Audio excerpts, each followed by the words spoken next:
Some among them were potentially dangerous. Most were loyal. But no one knew what would happen among this concentrated population if Japanese forces should try to invade our shores. Military authorities therefore determined that all of them, citizens and aliens alike, would have to move. This picture tells how the mass migration was accomplished. Evacuation. More than 100,000 men, women, and children, all of Japanese ancestry, removed from their homes in the Pacific Coast states to wartime communities established in out-of-the-way places. Their evacuation did not imply individual disloyalty, but was ordered to reduce a military hazard at a time when danger of invasion was great. Two-thirds of the evacuees are American citizens by right of birth. The rest are their Japanese-born parents and grandparents. They are not under suspicion. They are not prisoners. They are not internees. They are merely dislocated people, the unwounded casualties of war. The relocation centers are supervised by the War Relocation Authority, which assumed responsibility for the people after they had been evacuated and cared for temporarily by the Army. A relocation center, housing from 7,000 to 18,000 people, the entire community bounded by a wire fence and guarded by military police, symbols of the military nature of the evacuation. Each family, upon arrival at a relocation center, was assigned to a single-room compartment, about 20 by 25 feet. Barren, unattractive. A stove, a light bulb, cots, mattresses, and blankets. Those were the things provided by the government. In 1942, the United States government forcibly relocated over 112,000 Japanese nationals and Japanese Americans to remote housing facilities called war relocation camps for the purpose of detainment, re-education, and forced labor. Of those interned, 62% were United States citizens. President Franklin Roosevelt authorized the internment with Executive Order 9066, allowing military commanders to designate military areas as exclusion zones. This power was then used to declare the entire Pacific coast as an exclusion zone, forbidding people of Japanese descent to live within these areas, unless, of course, they were held in war relocation camps. In 1944, the Supreme Court upheld the constitutionality of these exclusion zones, and in 1945, after 2.5 long years of imprisonment, the interns were finally released. The United States government issued no formal apologies, but did present each former inmate with exactly $25 in cash and a train ticket home, if they were lucky enough to still have one. 43 years later, in 1988, President Ronald Reagan would sign a bill that formally apologized for the internment of Japanese Americans on behalf of the United States government, and finally granted reparations to survivors. The language of the bill stated that government actions of the 1940s internments were based upon 3 criteria: racial prejudice, wartime hysteria, and a failure of political leadership. So what is most important in this bill has less to do with property than with honor. For here we admit a wrong. Here we reaffirm our commitment as a nation to equal justice under the law. In 2001, following the attacks of September the 11th, our government again went into open roundup mode, detaining and imprisoning thousands of United States citizens, again seemingly based upon the same 3 criteria used to intern Japanese Americans: race prejudice, war hysteria, and a failure of political leadership. Let there be no argument. The United States government has put its own citizens in detention centers. The justifications for doing so range from personal prejudices based upon political and religious grounds to wartime frenzies and fears of future terrorist attacks. In a time of great crisis, the impossible becomes possible. Is it possible that internment camps are being built in the United States today? Is it possible that history will repeat itself?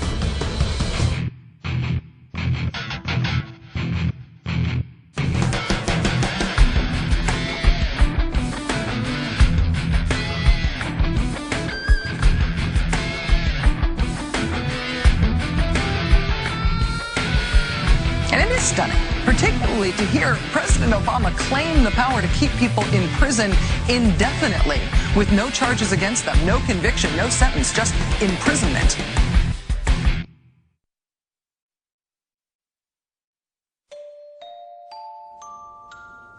Well, we used internment camps here in the United States during World War II, and we interned Japanese Americans, or Americans, I should say, to be more correct, Americans of Japanese descent. And these people were cordoned off for the duration of the war. Background checks could have been done. They could have been released or cleared out of those facilities. But it was thought best, because there was so much animosity toward the Japanese for the attack on Pearl Harbor and subsequent deaths of U.S. soldiers, that these people just be kept out of sight in one of their detention facilities.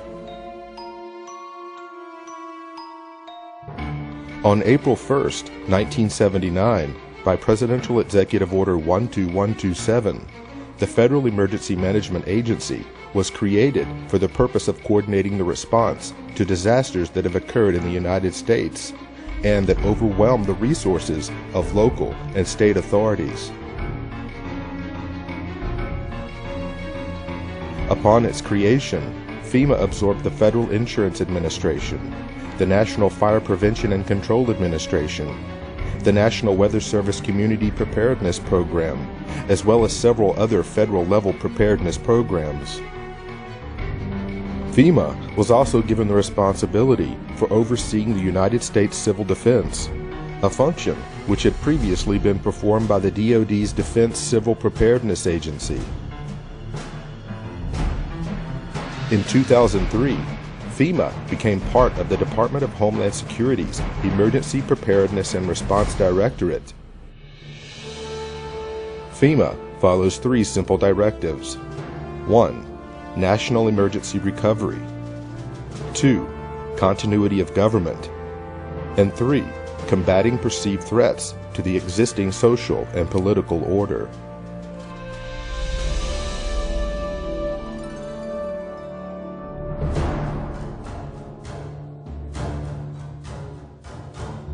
FEMA's implicit objective to provide aid to victims of disasters changed under the leadership of President George W. Bush.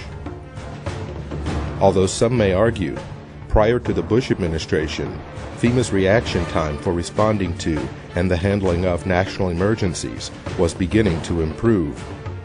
But in 2003, President Bush would shift the focus of responding to emergencies in America by placing FEMA under the umbrella of the Department of Homeland Security, whose stated objective was and still is to protect our nation from dangerous people. Did the Bush administration's war on terror mentality take priority over the government's emergency response to provide aid to victims during a national disaster? We're fighting evil. And I remember my first words to him were, Mr. President, my estimate is that 90% of the population of New Orleans has now been displaced. 90%? Yes, sir, I believe it is that bad. That's how bad it is. I really thought that would get just the whole mechanism of the federal government to come charging in, is once again this mentality that it's a natural disaster. It's a hurricane. It's not Al-Qaeda. The most important job of government is to protect the homeland. In the midst of a searing heat wave, Jefferson County residents lined up in their cars for food and water, wondering what took so long. Slow. Everything is slow. The man who runs the county, Judge Carl Griffith, agrees, and in a meeting with President Bush this morning said FEMA's delivery of relief supplies was unacceptably slow. To save American lives, we must be able to act fast. A real distrust of the federal government, especially with the levee system, because now the Army Corps has pushed that date back now to 2011. It was supposed to be up by 2010. As requests for emergency assistance poured in after Hurricane Katrina, one applicant listed this as his address, the Greenwood Cemetery in New Orleans. FEMA promptly issued a check for $2,358 for rental assistance. That's just one of thousands of examples of alleged fraud and abuse described in a new report by the investigative arm of Congress. Cost to taxpayers about $1 billion. The examples are so egregious that what they tell us is that FEMA didn't perform even basic checks to safeguard taxpayers' money. Well, today the outrage spread to Congress where House members accuse FEMA of a cover-up. 2 years after Katrina, 76,000 FEMA trailers are still being used to house families who lost their homes. Many of the trailers have high levels of formaldehyde, which can result in dangerous respiratory problems. 3 of my children began having severe nosebleeds several times a week. It got so bad that this past Tuesday I actually had to go to the emergency room. Several deaths may well be linked to toxic levels of formaldehyde gas. It is a sick organization. And it has totally lost the confidence of the people of America. Overnight, FEMA decided to stop issuing debit cards at Houston shelters, but almost no one there hoping for a card had any idea. Pile everybody up in the van and come up here, and we can't even get what they said we was going to get. Even Houston's relief coordinators told FEMA a heads up would have been helpful. We just made sure everyone understood that every time they change their mind in Washington, D.C., it affects people here that are trying to deal with tens of thousands of people. We're talking about damage from Hurricane Rita last year, 2 devastated schools and kids and parents waiting for help. A few months ago, the folks at FEMA told the schools, one in Iberia Parish and one in Vermilion Parish in Louisiana, that they would get millions to relocate to higher ground. FEMA even helped them draw up the plans. And then FEMA took it back. Endless delays, he says, caused by FEMA, which just last week delayed money for rebuilding yet again. They're more worried about their own positions in FEMA, their own salaries, than the recovery process down here. There is a new hitch to report about those infamous FEMA trailers. After spending nearly $3 billion taxpayer dollars to buy them, it turned out many went unused, and now FEMA is unloading them at bargain basement prices while other people need them. After a lengthy investigation, the congressional architects of the Department of Homeland Security concluded today that FEMA, the agency that is supposed to respond to hurricanes and national disasters, should be taken out of the mammoth Homeland Security bureaucracy, disbanded, then put back together in a better way and placed under direct control of the president during emergencies. A Senate report on the government's response to Hurricane Katrina says FEMA is so far beyond repair that the agency should be scrapped. It said that agency failed, in its view, to anticipate and then respond to Katrina. FEMA is discredited, demoralized, and dysfunctional. FEMA is discredited, demoralized, and dysfunctional.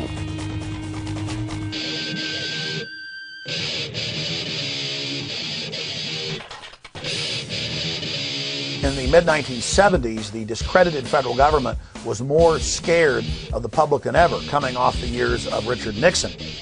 And so 2 Cold Warriors inside the White House of Gerald Ford began to bring back some of the Cold War ideas of an executive takeover of the United States through a emergency federal agency. And those individuals were Donald Rumsfeld and Dick Cheney.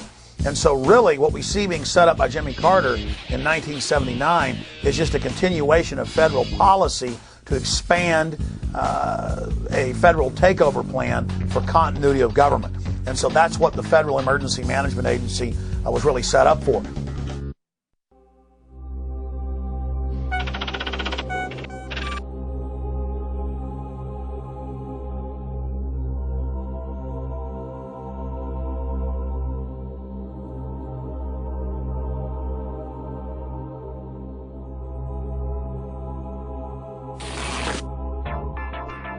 Colonel North, in your work at the NSC, were you not assigned at one time to work on plans for the continuity of government in the event of a major disaster?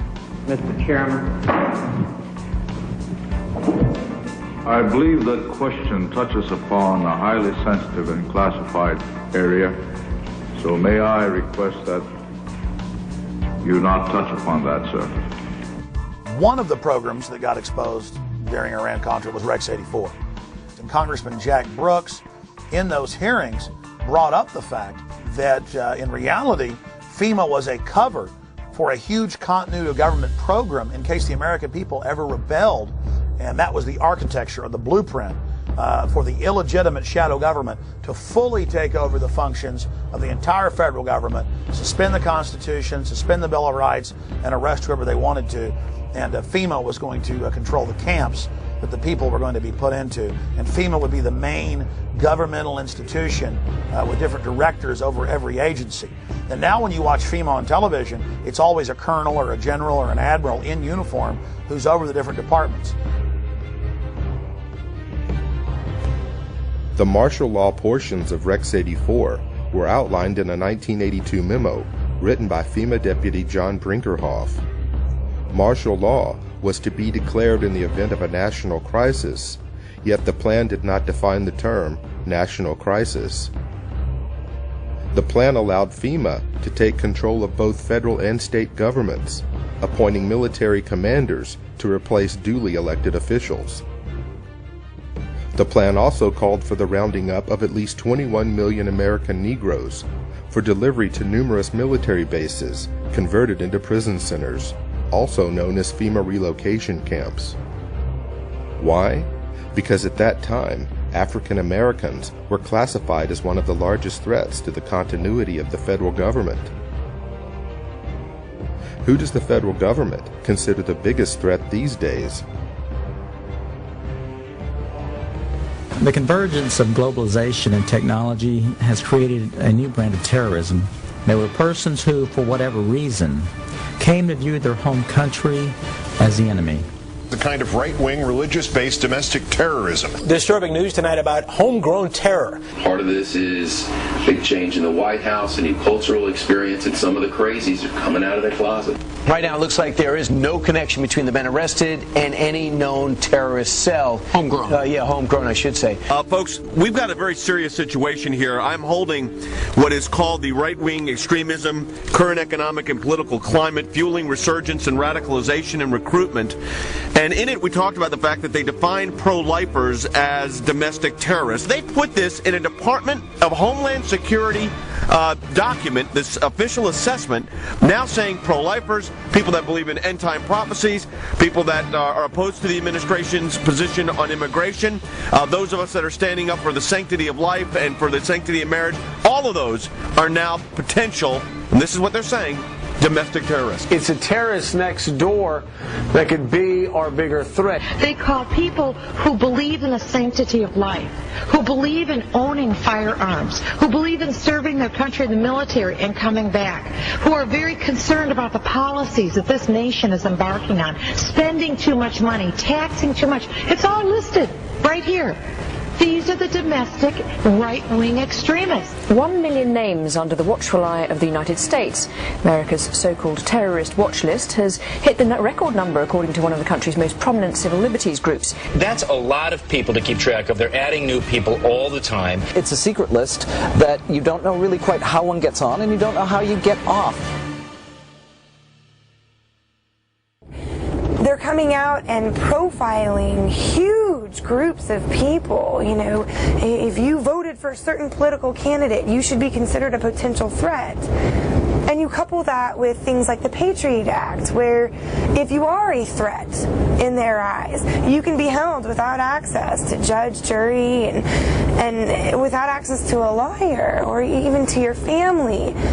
That's very concerning because we've watched our country go through and do this to brown people, you know, overseas. They're rounding up enemy combatants and they're putting them in camps and they are torturing them. That is a fact. We know that. In May 2007, President Bush signed the National Security Presidential Directive 51.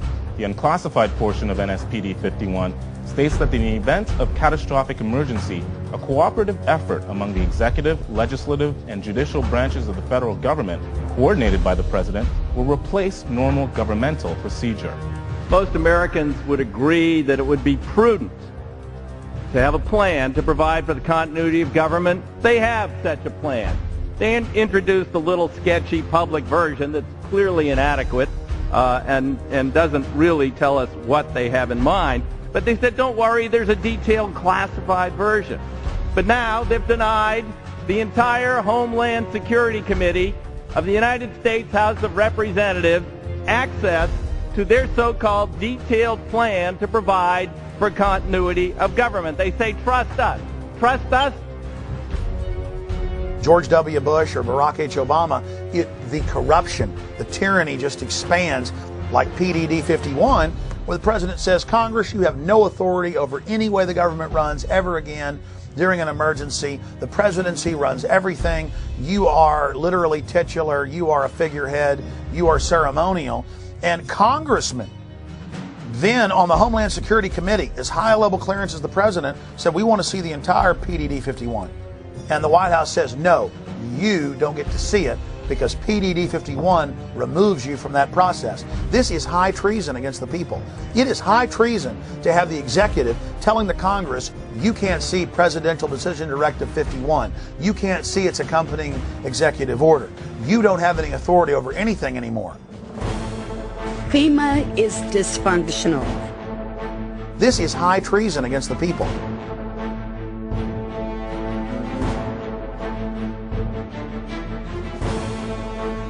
The FBI's counterintelligence program was a series of covert and often illegal programs conducted by the United States government and aimed squarely at investigating and disrupting dissident political organizations within the United States.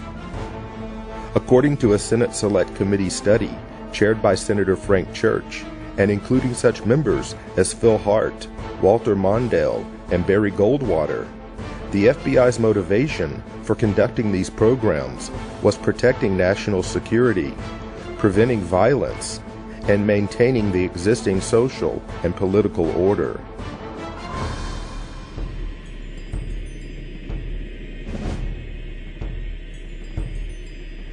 Targets included the Black Panther Party, the Ku Klux Klan, communist and socialist organizations, as well as non-violent civil rights organizations, anti-war groups, and a broad range of organizations lumped together under the title New Left, which included groups labeled for intensified attention, such as the Southern Christian Leadership Conference, the Student Nonviolent Coordinating Committee, and Congress of Racial Equality. Over the course of 4 presidential administrations, FBI Director J. Edgar Hoover ordered FBI agents to expose, disrupt, misdirect, discredit, or otherwise neutralize the activities of these movements and their leaders. Speakers, teachers, and writers, even individual student demonstrators with no group affiliation, were all fair game. Individual case studies revealed that the FBI was successful in preventing the distribution of books, newspapers, and periodicals. They prevented groups from forming and disrupted peaceful demonstrations and large anti-war marches, as well as denied groups and organizations facilities to hold meetings and conferences. According to attorney Brian Glick in his book War at Home, the FBI used 4 main methods for their counterintelligence program. Number 1, infiltration, getting agents on the inside in order to undermine trust and scare off potential supporters. Number 2, psychological warfare, planting false media stories, forging correspondence, making anonymous phone calls, spreading misinformation about meetings and events, setting up pseudo-movement groups run by government agents, and manipulating and threatening parents, employers, landlords, school officials, and others to cause trouble for activists. Number 3, harassment through the legal system. The FBI and police abused the legal system to harass dissidents and make them appear to be criminals. Officers of the law gave perjured testimony and presented fabricated evidence as a pretext for false arrest and wrongful imprisonment. They also discriminatorily enforced tax laws and other government regulations. Number 4, extralegal force and violence. The FBI and police threatened, instigated, and themselves conducted break-ins, vandalism, assaults, and beatings, all in the name of maintaining the existing social and political order.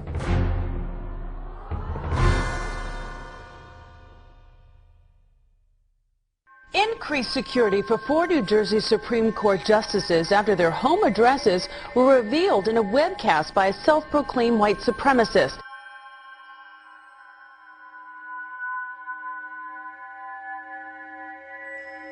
Welcome to the Hal Turner Show. Doesn't a noose symbolize hate, bigotry, division?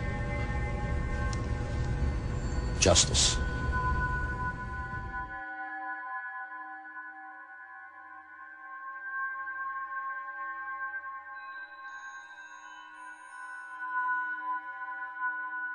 Who are you? Where are you calling from? Hola, Hal. This is Pedro. Spick, From San Diego. don't call my radio show anymore, you filthy spick animal.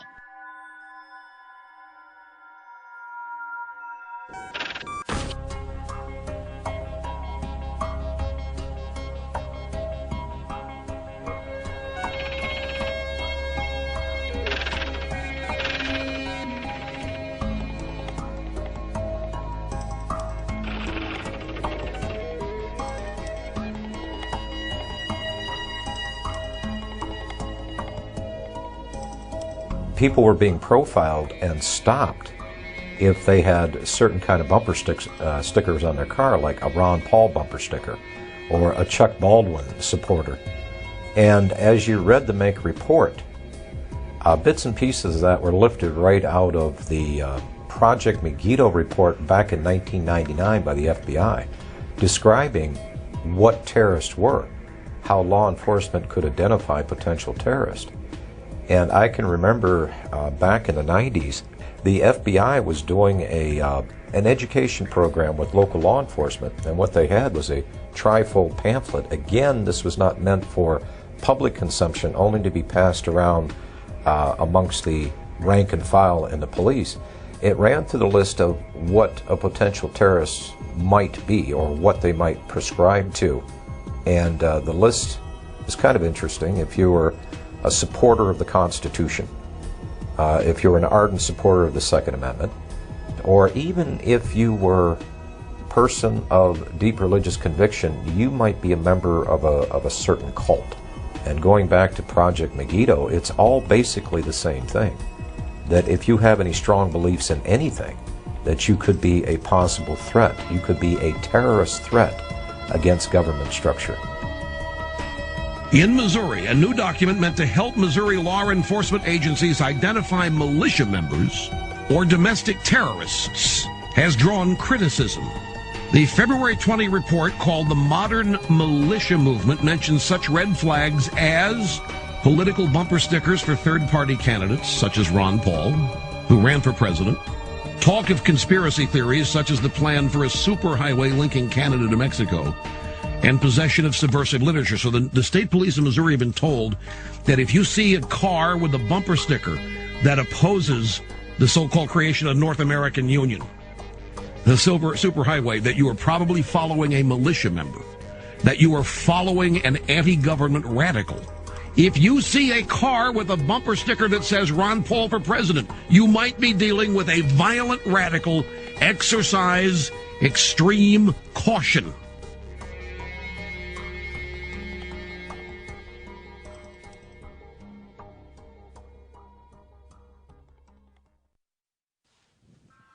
You're watching Camp Fema. We're going to go back to the film here in just a moment. But every week I am called by Salon, Newsweek, you name it, saying, Mr. Jones, what's your proof of FEMA camps? And then I give them the evidence that you see in this documentary. And we go over the Military Commissions Act and the fact that Halliburton was in the Houston Chronicle and Wall Street Journal getting huge government contracts to build these camps. And there's been congressional hearings about it. And they have the National Emergencies Centers Act. And they're introducing legislation to be able to arrest citizens and strip them of their citizenship and their rights and hold them in detention centers. We know about black sites and ghost sites overseas. And all of this evidence is in the film Camp Fema. It is vital that you share this link with everyone you know, and that you also support the filmmakers by getting a copy of Camp Fema American Lockdown at campfema.com or infowars.com. And of course, you can also download it in super high quality at prisonplanet.tv. Again, ladies and gentlemen, we are turning into a high-tech police state. They are setting up all these secret police powers, and Camp Fema American Lockdown is something every American needs to see, but also people in other parts of the world, because this global corporate system is setting up the exact same type of archipelago of secret camps all over the world.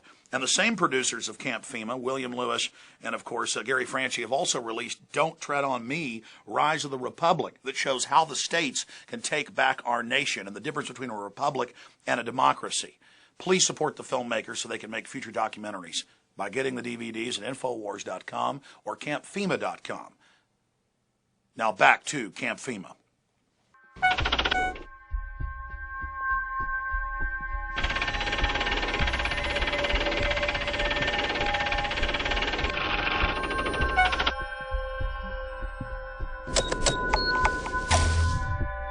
We do know that 28% of their funding comes from the Department of Homeland Security. This is not the first time that a report has been issued to Missouri law enforcement and surrounding fusion centers in other states by the MIAC Center. This right here is a stack of every single one of the MIAC reports that has been drafted. MIAC Alert, Constitution Rangers, June 7th, 2007. You've got the Black Separatism Bulletin, November 4th, 2008, American Radical Islam Converts. Here's the MIAC Strategic Report dated 11/28/2008 on the anarchist movements. You've got it on the Modern Committees of Safety, Voice of the People, or Militias in Disguise. That's January 9, 2009, which came out right before the infamous MIAC Strategic Report on the Modern Militia Movement. So they've been producing these documents for quite some time. If the people profiled in this document could be considered a potential threat to law enforcement, that means they could be considered a potential domestic terrorist. And if you have the word terrorist attached to your name, whether it is domestic or foreign, the Patriot Act still applies to you, whether you're an American citizen or not. I remind you that before the Nazis began to persecute and incarcerate and kill and so forth the Jewish people in Germany, the first thing they did was label them as extremists and fanatics and all these kind of things and get the people conditioned against them. And then with the approbation of the general populace, they were able to unleash the fury of the state against them, and we all, of course, know what happened as a result of that.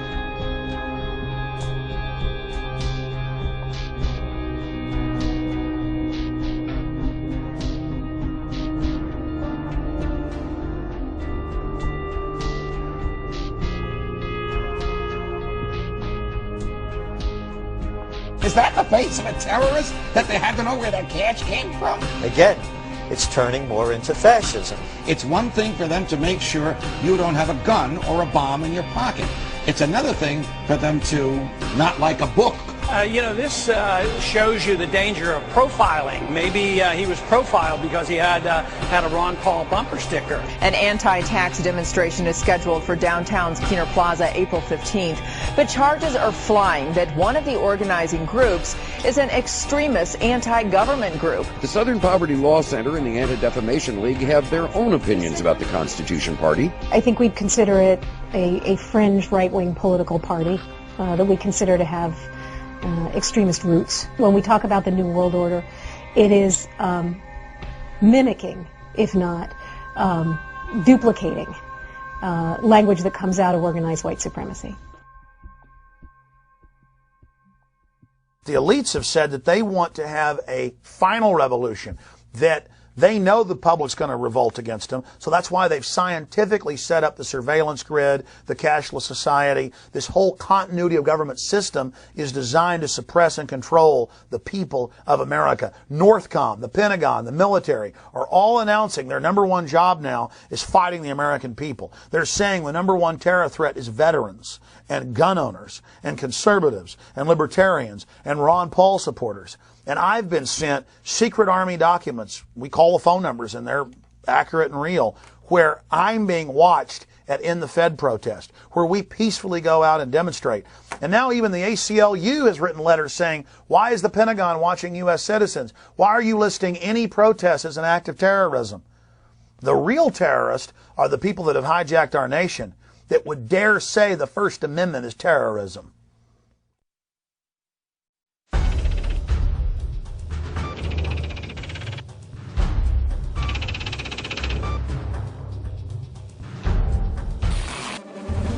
Two new reports out document an alarming rise in the number of hate groups in the United States. The Southern Poverty Law Center's intelligence report found 926 active hate groups in the country. That's up more than 50% from just 2000.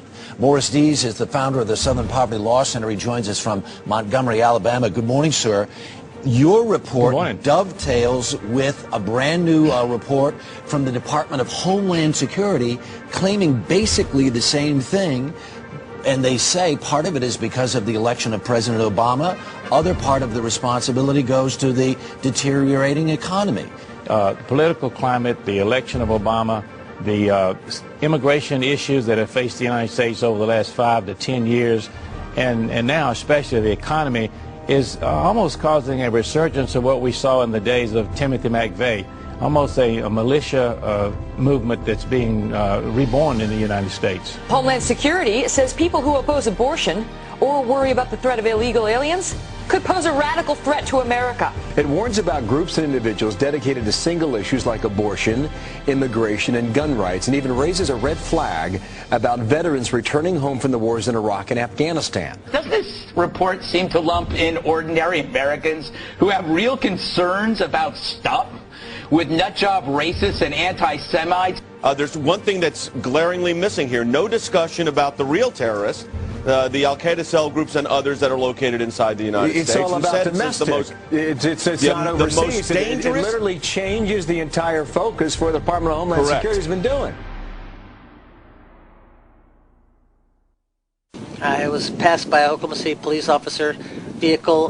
They slowed down, got in behind me, followed me for about 3 miles, and then pulled me over. When the officers approached my vehicle, they asked me if I knew why I was being pulled over, and I said no, I had no idea. And they said it's because of the sign in the back of your truck. And I said, my sign that says aboard Obama, not the unborn. And the officers said yes, that's why. Later that afternoon, I got a call from the Secret Service. They wanted to do a quick walkthrough of my house to make sure I wasn't some kind of radical racist.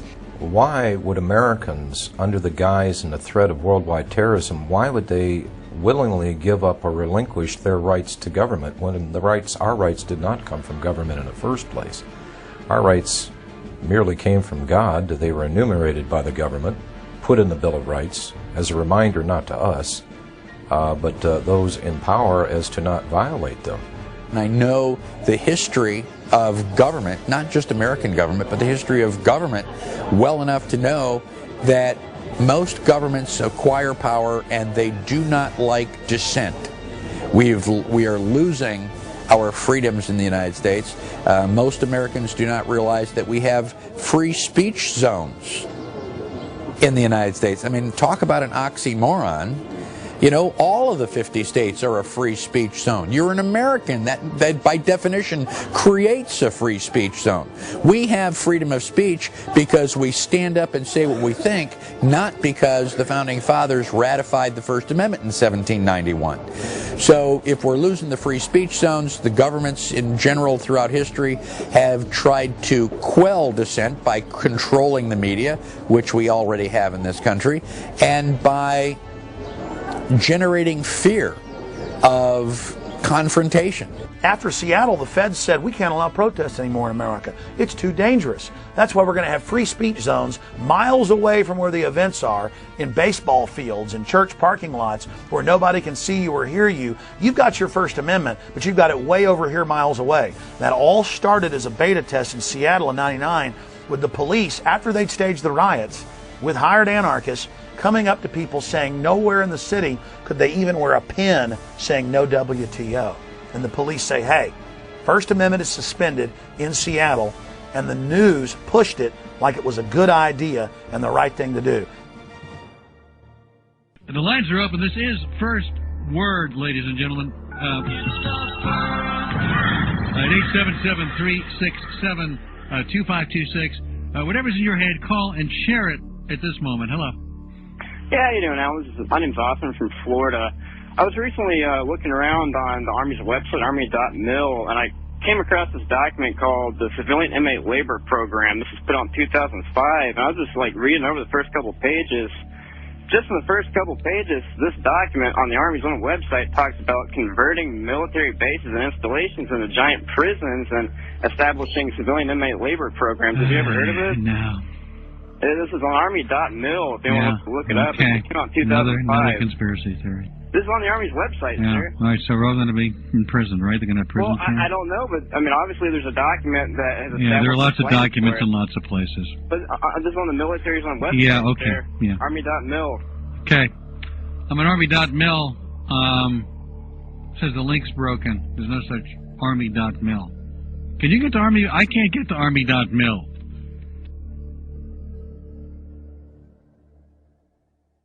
Army Regulation 210-35. Now, this was set up in 1986 secretly. And for 10 plus years, it was secret. And in 1997, Bill Clinton declassified this, and we were the first major radio show to cover it. Since then, it's been expanded. This lists 12 camps to hold American citizens that have been built by the United States Army. And ladies and gentlemen, some of these facilities have U.S. citizens in them now. But it's all being done administratively. To beta test the Army running camps, they did deals with the federal government and now states to take prisoners convicted in the civilian courts and to then stick them on U.S. military bases administered by the Bureau of Prisons but operated by the U.S. Army. So see, they're taking state and federal prisoners and sticking them under Army control and building these civilian inmate labor camps all under Rex 84 right out in the open, and no media will ever touch this.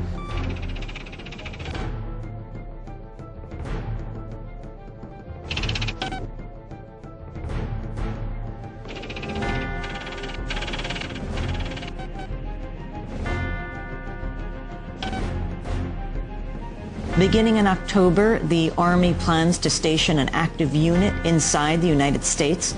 Under NORTHCOM and under the new Homeland Brigade, it was first going to be 3,000, and then 20,000, and then 40,000. The 3rd Infantry Division's 1st Brigade Combat Team has spent 35 of the last 60 months in Iraq. Combat-hardened troops who've been running camps and centers in Iraq are now coming back to the United States to, quote, carry out law enforcement actions. The Army unit may be called upon to help with civil unrest and crowd control. There has been some concern and some misimpressions that I'd like to correct. The primary purpose of this force is to provide help to people in need in the aftermath of a WMD-like event in the homeland. This force has got no role in civil disturbance or civil unrest, any of those kinds of things.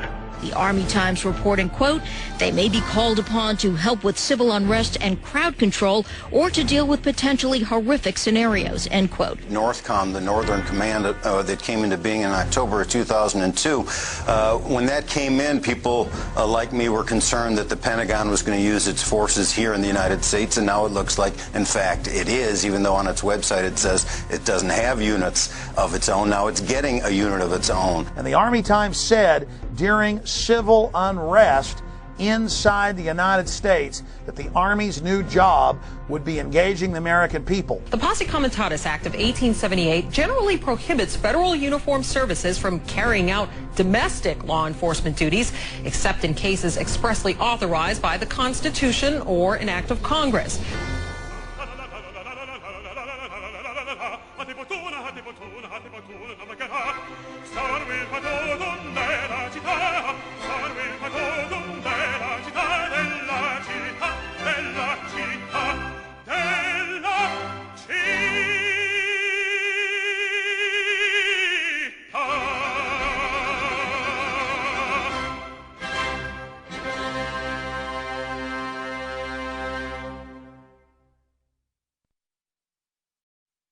They can't just come in and say, you know, I want to see everything in your car, I want to see everything in your house, I want to go through your computer. You either have to voluntarily hand that over to them, or they have to have probable cause and get a warrant to do that.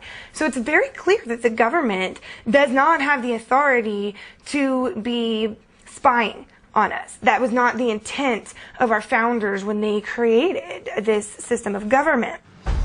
Over the last decade, we've seen the introduction and enactment of some of the most dangerous legislation ever to be conceived by our elected officials, who have not forgotten who they serve, but only now reveal to the American people, through the fruit of their own actions, that our rights and our freedoms are secondary. The USA Patriot Act allows for American citizens to be picked up and incarcerated indefinitely without charges, and allows law enforcement to conduct warrantless and secret searches of Americans' property and possessions. The Military Commissions Act dissolved the cornerstone of our Constitution by removing the writ of habeas corpus, allowing the permanent imprisonment of enemy combatants, and disallowing petitions to the court to know why you've been locked up in the first place. Although never passed by the Senate, the Violent Radicalization and Homegrown Terrorism Prevention Act shows us the mindset of our leaders in Washington. If passed into law, the bill would make public demonstrations and protesting into an act of terrorism and label the organizers as thought criminals and potential homegrown terrorists. Now that the federal government has the authority to sneak, snatch, and lock up its own citizens, a new bill has been introduced by Congress that gives the feds a place to hold those outspoken dissenters and potential domestic terrorists. The National Emergency Centers Establishment Act, or H.R. 645, allocates military bases to be converted into FEMA emergency centers. It also mandates that these camps be built complete with public works, medical, and educational facilities, just like the Japanese internment camps of the 1940s. Why is the media on one hand saying there are no FEMA camps, but on the other hand, legislation has been introduced to build them? H.R. 645, titled the National Emergency Centers Act, directs the Secretary of Homeland Security to establish national emergency centers throughout the United States. It's all being done for your own good. The bill directs these camps to be built in existing military installations, whether operational or not, for the stated purpose of providing temporary housing and to meet other appropriate needs as determined by the Secretary of Homeland Defense. Here's H.R. 645 legalizing what has already been developed, what's already been paid for by FEMA. And that is these FEMA camps for everybody's safety, these FEMA camps for everybody's comfort, these FEMA camps that the people need during emergencies. The government doesn't build things that are not needed or that there aren't contingency plans that say there's a reason for them. Also, it's been reported by WorldNet Daily that the Department of Homeland Security has already awarded nearly a $400 million contract to Halliburton to build some temporary detention centers on an as-needed basis. We know this is their main attack profile, is old, shut-down bases. And so you go point them out and go, look, the barbed wire's facing in, or look, this is a designated FEMA camp. And they say, well, where are the people? Where are the people in the camp? The point is, it's a designated facility for that. Conceivably, these are the kinds of camps that could be used for political dissidents, just like occurred in Nazi Germany. I got a feeling in the next few years that you may start to see some American citizens end up in these camps for questioning the government. The president can declare a national emergency, and it can be anything. It can be a hurricane, or it can be political protests or civil disorders like we saw in the race riots.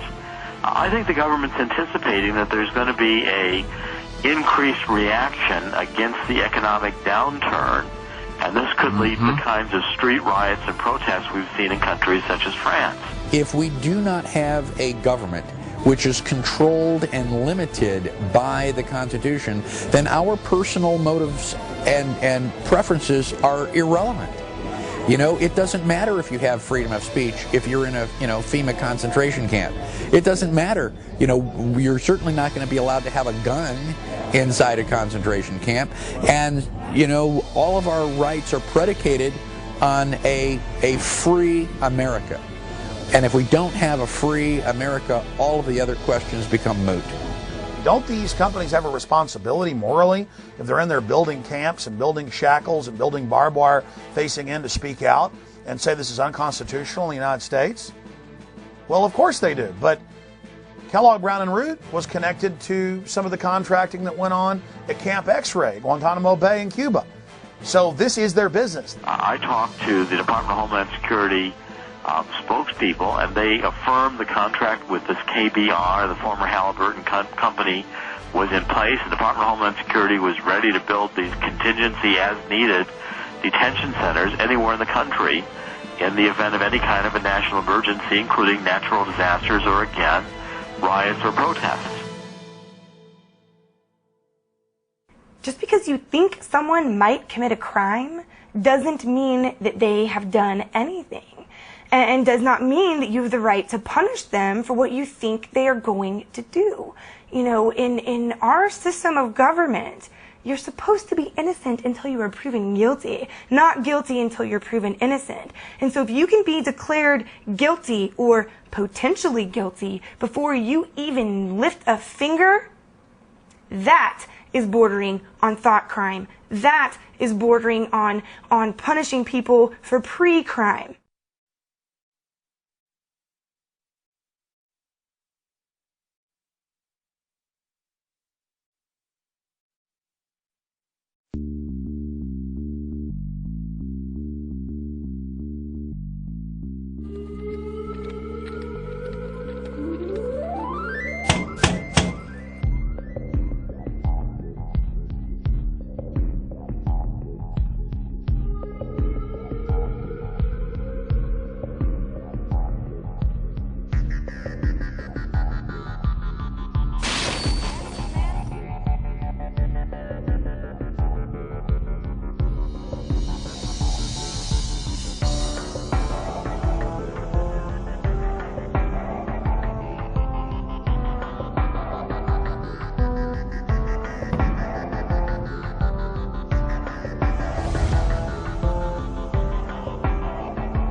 I never understood these words before the thought police showed up at my front door.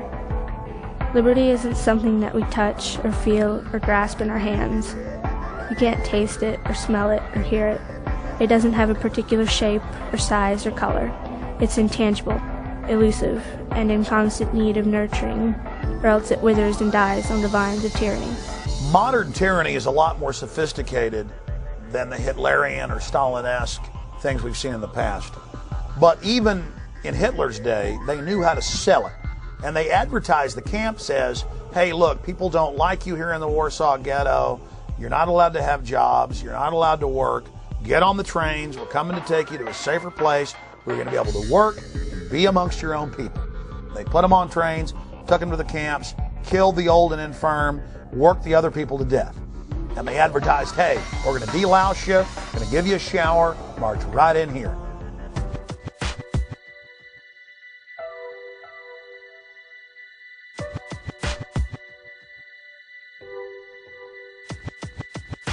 You have arrived at Sobibor. You are in eastern Poland. This is a labor camp. We have brought you here to work. You will work hard, but hard work is good for the soul. So in reality, we are your benefactors. You will be housed, you will be fed. All we ask is your cooperation. If you do your job, you will have nothing to fear. You will be given postcards. Write to your relatives, friends, to tell them that you have arrived here safely. We will mail them for you. Unfortunately, there have been reports that typhus has broken out at several labor camps. We do not want typhus at Sobibor. Therefore, first you will be taken to the shower facility, where you will each have a hot shower. Naturally, men and women will shower separately. Women will have their hair cut before they shower. While you are showering, your clothing will be disinfected. Remember, the better your behavior, the easier your stay will be. as they roll this system out, this total federalization out, they're selling it as if the FEMA camp is a place that the disadvantaged and the poor and the illegal aliens, as the economy collapses, will need to come, will need to stay. Now, in this more modern, sophisticated system, they're going to advertise the camps. They're going to show people getting the free concert, with a rock and roll star, or the Sunday night movie, or the free medical care, and they're going to be beating down the doors to get in the camps. Another way is to have an economic collapse that's fabricated. Okay, you cut lending from banks. Nobody has any money anymore. The economy tanks. Okay, then you've got massive people homeless everywhere. Then there's a problem. Economic collapse. The reaction is people get desperate and need a home. Solution is we present the home to you, which is the FEMA camp, which will be advertised as a wonderful place. Of course, it's a lie. So what you have there is they fabricate a problem to create reactions, which gives the solution they originally wanted in the beginning, which was to get everybody into the FEMA camps. That's how this is the story of history. It's happened over and over and over.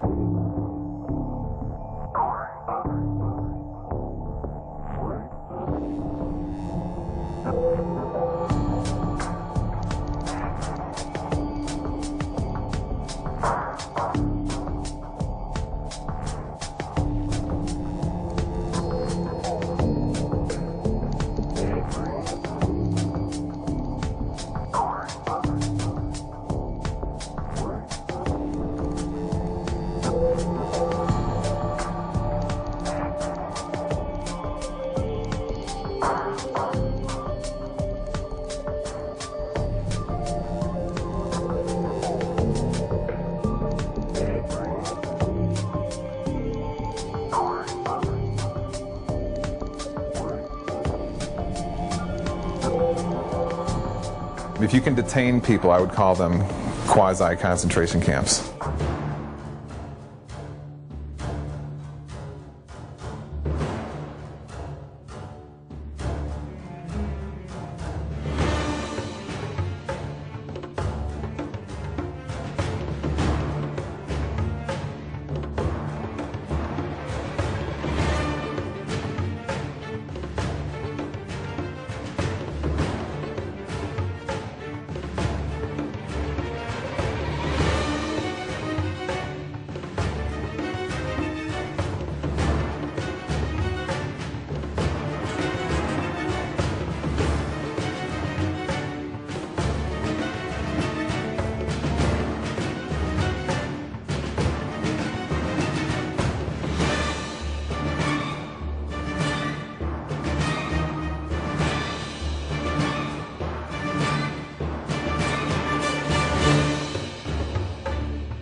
In 1999, American citizens were put in the Sandpoint Naval Brig outside of Seattle, Washington, and the news reported that FEMA was in control of the operation and was using the closed naval base as a mass prison. And the people were put in plastic handcuffs and taken indoors, inside warehouse areas that had barbed wire fences, porta potties, and cots. The same system we saw set up at Pier 57 a few years later in 2004 for the Republican National Convention in New York City. Convention protest groups are not happy with what they call a clandestine detention center. We discovered officers that had to spray tear gas to control one protest.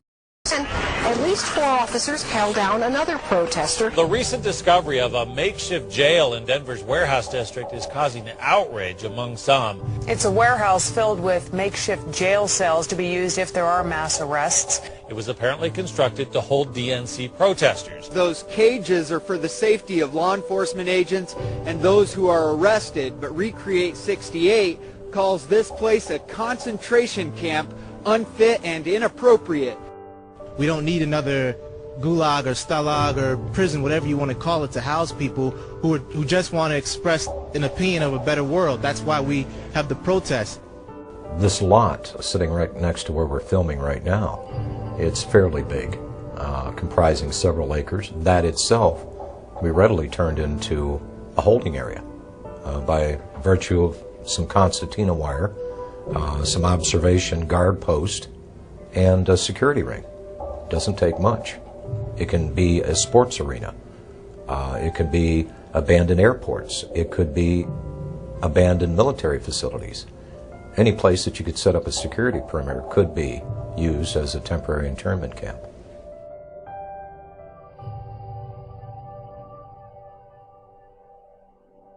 Well, it's recording. We got a Fema RV thing right over here. I don't think that's a big deal. I think it's a security guard. Yeah, but why is a Fema RV parked in front of the mall? In front of the mall? In front of the closed part of the mall. That's real weird. Dude, look, it says Department of Homeland It's the Security. Department of Homeland Security parked in front of the mall? In front of that closed part, though. Can you go? No, you can go in there. What kind of... Why do we need Homeland Security at the mall? No. Do we need Homeland Security right here? Look, it says it right there. That says U.S. Department of Homeland Security. And why are they parked in front of the mall? Oh, man, that's what I want to know. What are y'all doing here? We just thought. I just want to know. I want to know what y'all are doing here. Step outside. Will you tell me what's going on? I will be more than happy as soon as you step outside. Sure.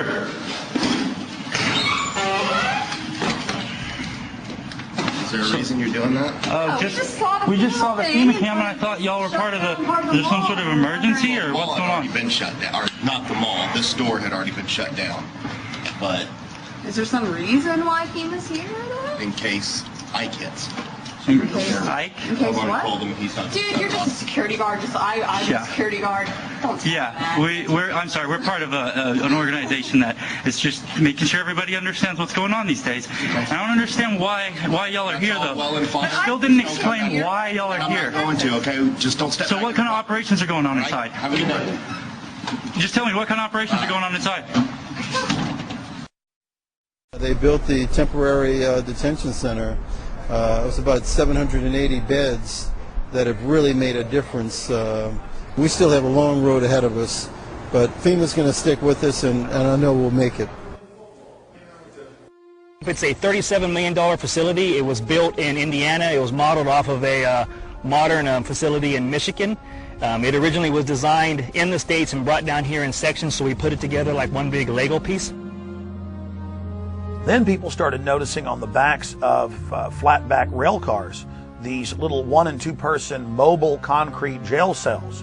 And those indeed have been manufactured by the tens of thousands and purchased by the federal government and local governments. And they've been stockpiling on county, city, state, and federal land hundreds and hundreds and hundreds per site of these little mobile concrete jail cells. So there certainly is a buildup of that type of equipment.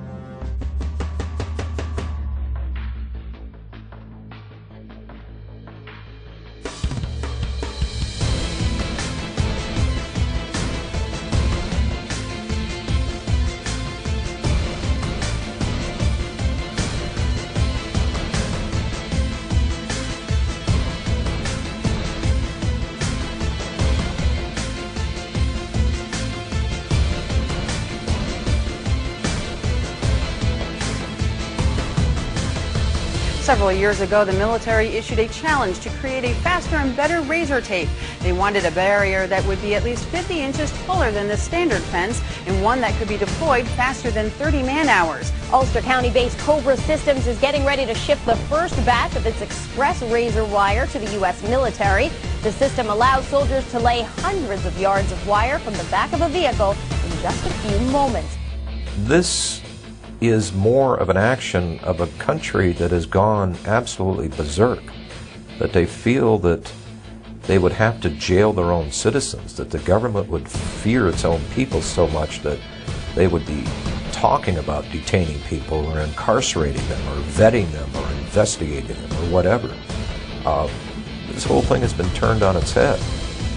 So anytime that you can demonstrate the power of government and you want to condition people into a way of thinking or to intimidate them or make them fearful, do actions that are going to put the fear of government and authority in people's hearts. Strike that chord and make them shut up.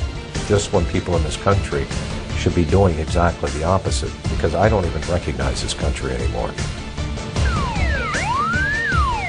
Attention, attention, attention.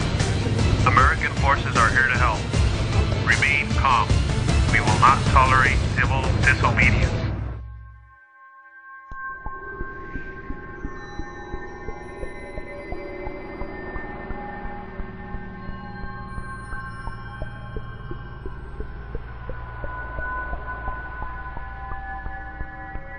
Military Occupational Specialty Internment Resettlement Specialist. This MOS plays an integral role in providing a uniform system of handling prisoners and detainees. Trained as internment resettlement specialists to control and supervise detainees to ensure their humane treatment. For this job, the Army will train you to use specialized equipment to monitor activity, to conduct searches, and to inspect areas where prisoners work and live. Here, you'll train to in-process prisoners and detainees and to brief them on their rights. After your initial entry training and advanced individual training, you'll work long hours, day or night, in a garrison or field environment where you may practice emergency procedures, detect and confiscate contraband, and escort prisoners outside the facility. Military Occupational Specialty Internment Resettlement Specialist.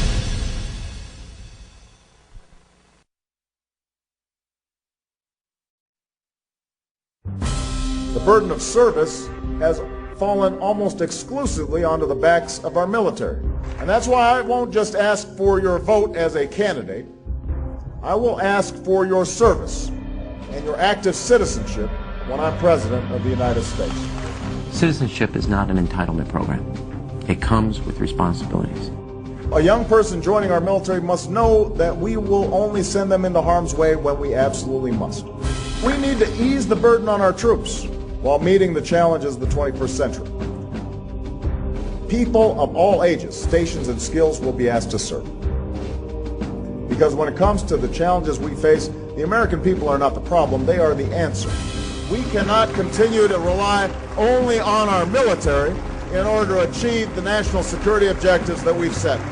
We've got to have a civilian national security force that's just as powerful, just as strong, just as well funded.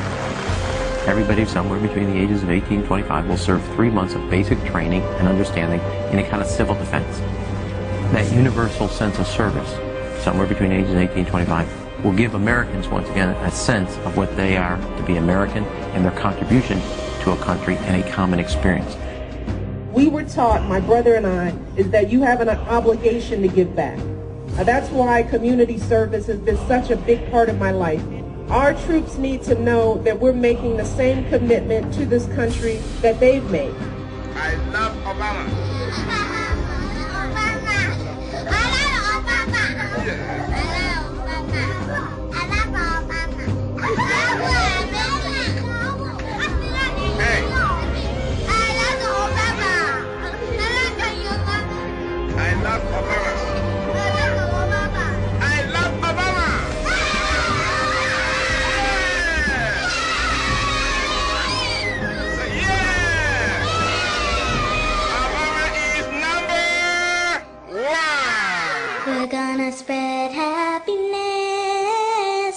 We're gonna spread freedom.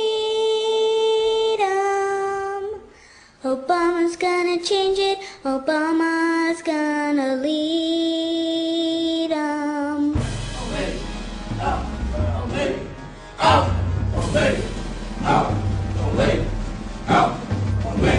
Since then, even the New York Times has reported that they're training the Boy Scouts now with Homeland Security to, quote, take on disgruntled veterans and gun owners in, quote, seek and destroy operations. And they had photos in the New York Times of these kids dressed up in Homeland Security outfits going after veterans and gun owners.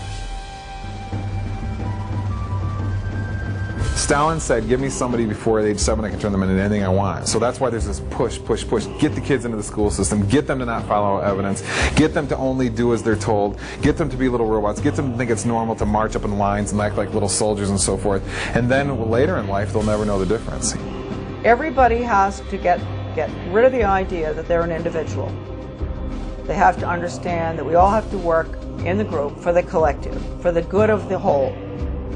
Not for the good of your child or for the good of the teacher, for the good of the whole. If you have to give up some of your most cherished beliefs, and that they have to train you to give these up because it's going to be for the good of the whole, you give it up.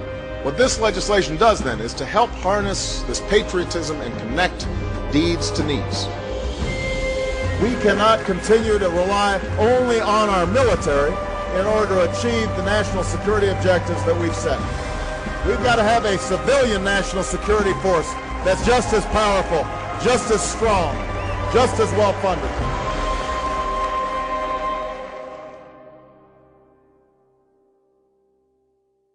They've been turning on the American people and working against our interests for a number of years. And the people that you may be seeing that are going to be targeted to be put into these camps, these dissidents, these disenfranchised, disaffected people, the government would never, ever turn on the American people. They would never create a situation where they were so displeased with their government that the government may be forced to throw these people in concentration camps. They'd never do that, would they?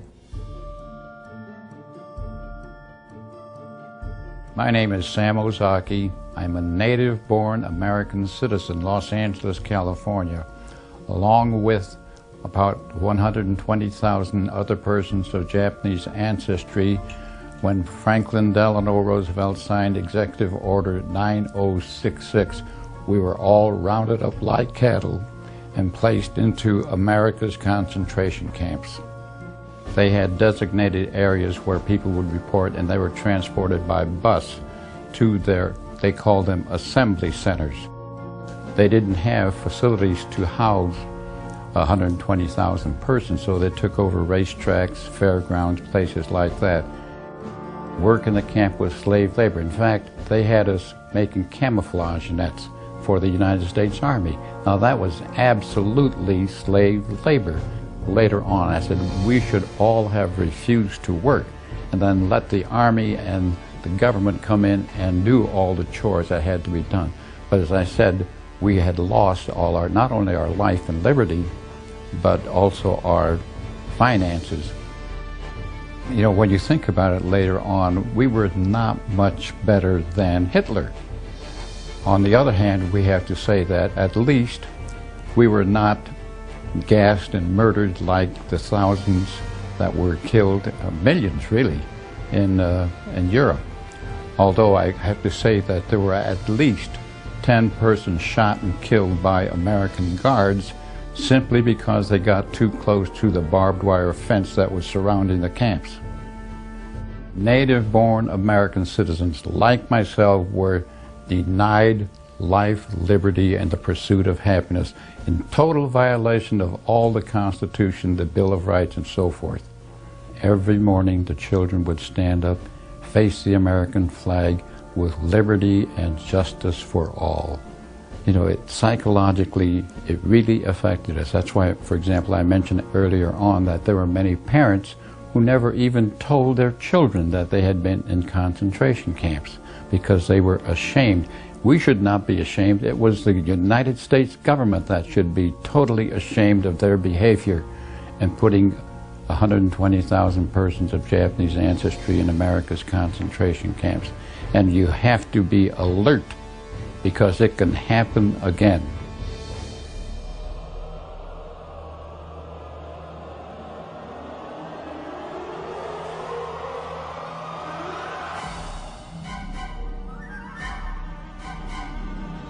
We look at American history between 1942 and 1947. The data that was collected by the Census Bureau was handed over to the FBI and other organizations at the request of President Roosevelt.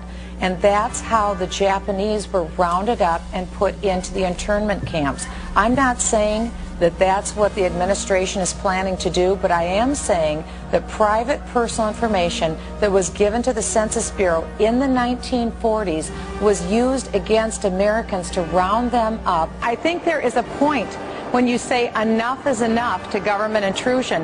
And you had mentioned this earlier, 28 pages. I have the survey right here, Glenn. This is the 28-page survey. This is the short form that every American will get next year. Does the federal government really need to know our phone numbers? Do they really need to know, like you said, the date and time that we leave, mental stability? You know the one question that's not on this survey, Glenn? Are you a U.S. citizen? I am just not comfortable with the way this census is being handled, with associating with ACORN, with the questions that are being asked, with Americans being compelled to give this information. How will this be cross-checked? Will it be held privately? It's up to a $5,000 fine. They're saying that if somebody who is connected with ACORN, now working for the U.S. Census, shows up at your door, knocks on it, and demands to know your race, your employment status, the name of everybody in your household, whether you've ever received food stamps, and your phone number, and everybody else's phone number, and you say, I'm not really comfortable giving that to you, you're going to get fined $5,000. The United States government between 1942 and 1947 passed the Second War Powers Act. They used the U.S. Census information to round up the Japanese and put them in the internment camps. Okay. Americans were told that they wouldn't have their information used against them. They did.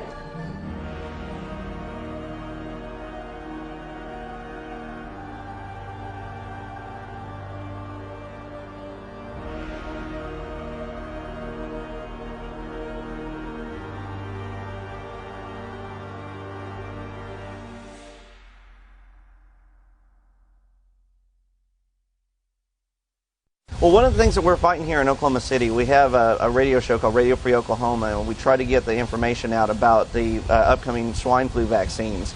You hear that Northcom is coordinating with Fema to work for the mandatory vaccinations. There's all the legal framework in place through the Patriot Acts and the Emergency Medical Powers Act to force these vaccines on people. And then if you deny it, you know, where are you going to go? Well, they say that you can be charged with a felony or put into a quarantine area. Now it's starting to come into view how these camps could be used. Well, today we're in a circumstance where the economic and the political dynamics are pushing America and the whole world into a crisis dynamic. This crisis is being created through the process of sustainable development policy. Several things are occurring.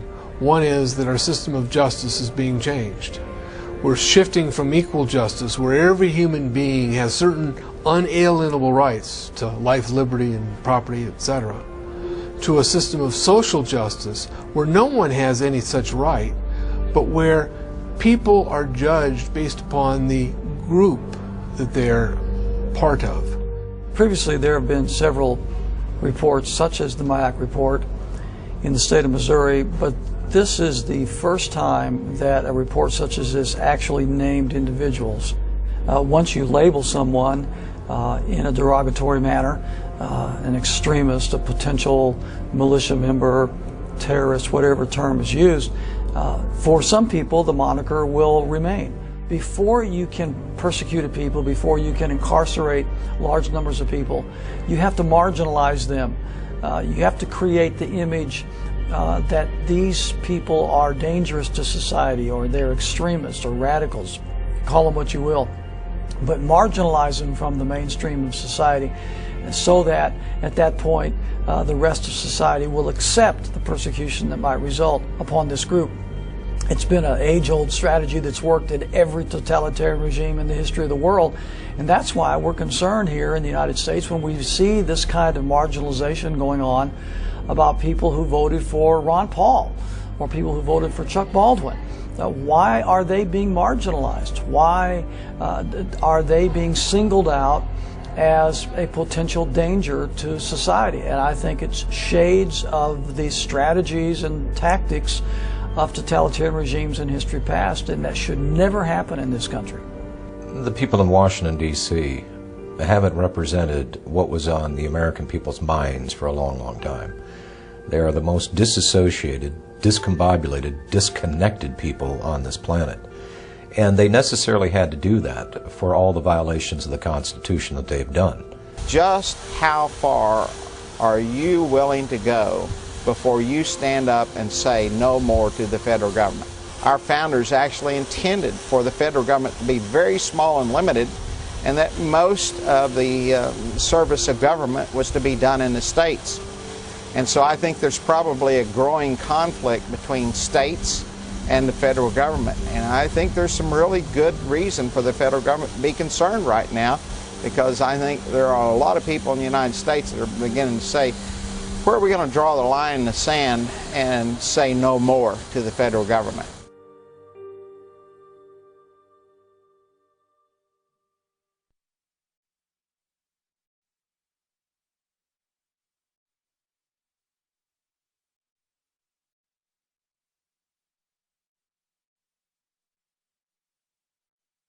Every generation faces tyranny. Every generation faces corruption and is forced to stand up against it or become enslaved. Our ancestors fought and died so that we'd have the little bit of liberty we have now. It is a sacred treasure. And from liberty comes all prosperity.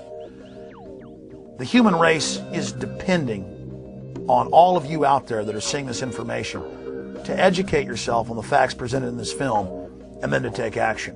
We've got to forget about Washington, D.C. I think Washington, D.C. is too far gone. It's a cesspool of iniquity. I think it's totally and thoroughly corrupt. It doesn't matter which party you put in charge of the White House or Congress, nothing of substance changes. I really think the power and strength of the people rests where it always has rested, and that is with the states. So we need to start putting some teeth into our state laws, and we need to be electing sheriffs that are going to protect us from federal agents when they initially don't understand this because their civics lessons weren't very good in school. The 10th Amendment very clearly says any authority not granted to the federal government by the Constitution belongs to we the people and the sovereign states that make up this union. The states had all the power. They gave some few powers that are listed in the Constitution to the federal government and kept all the rest for themselves. Well, my first guest works for the people of Oklahoma, and he's trying to do right by them. But he believes it's kind of hard to do that when the federal government keeps butting into the state's business. And now he's working to pass a bill in the state of Oklahoma that would declare state sovereignty from the federal government. Well, the resolution is saying that the Constitution is the supreme law of the land and that it specifically delegates certain powers to the federal government, and all other powers are reserved to the people and the states, and that the federal government has increasingly moved out of that framework over the last several decades, and that they need to get back into that proper role. A number of states already have them. Many more are considering similar resolutions as a bulwark, proponents say, against the federal government handing down laws that they see as unfunded or unconstitutional. Ongoing pattern of overstepping its constitutional authority. Dozens of states are now considering resolutions asserting their sovereignty under the 10th Amendment in the Constitution, pushing back against Washington's intrusion into everything from land use to gun control. And there's really somewhat of an uprising in the states across the country is this federal law called the Real ID Act.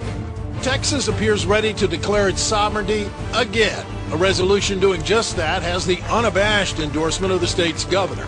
I believe the federal government has become oppressive.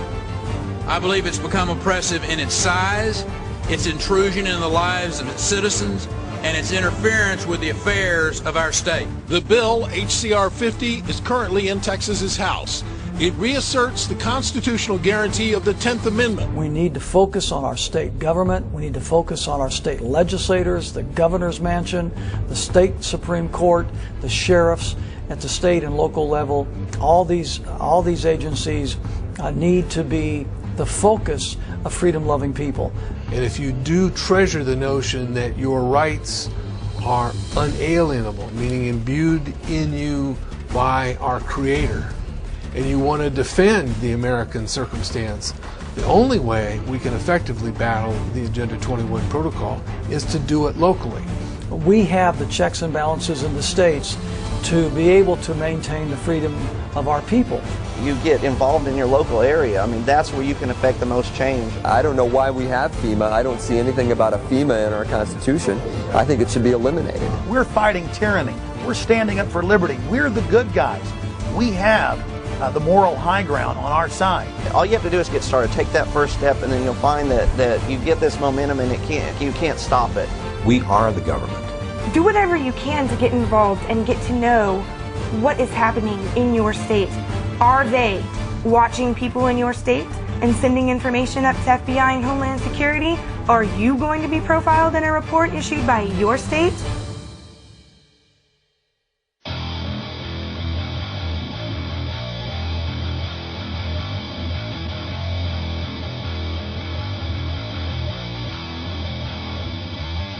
Just be alert, study your Constitution, learn all you can. I think there's certain basic organic documents that you need to become familiar with. I would start with the Mayflower Compact. The next one I would urge you to read is Patrick Henry's famous speech where he ended by saying, "Give me liberty or give me death." Certainly the Declaration of Independence is one it's a philosophical framework. The Constitution came along after that to be actually the blueprint or the framework of a building built upon the ideas espoused in the Declaration of Independence. You must read the Federalist Papers and the Anti-Federalist Papers, Northwest Ordinance, George Washington's Farewell Address. These are the organic documents from which we came, and it basically expressed who we were when we attained to greatness. It's who we need to go back to. On top of that, there are many other really important books to read to understand your enemy. And I would suggest The Shadows of Power by James Perloff, Creature from Jekyll Island by G. Edward Griffin. Another one actually written by one of the enemies, in my opinion, is Carol Quigley's Tragedy and Hope. So read those books, study and all to know what we are, but also equip yourself with understanding of who your enemy is, because we're in a struggle for our future at this point in time.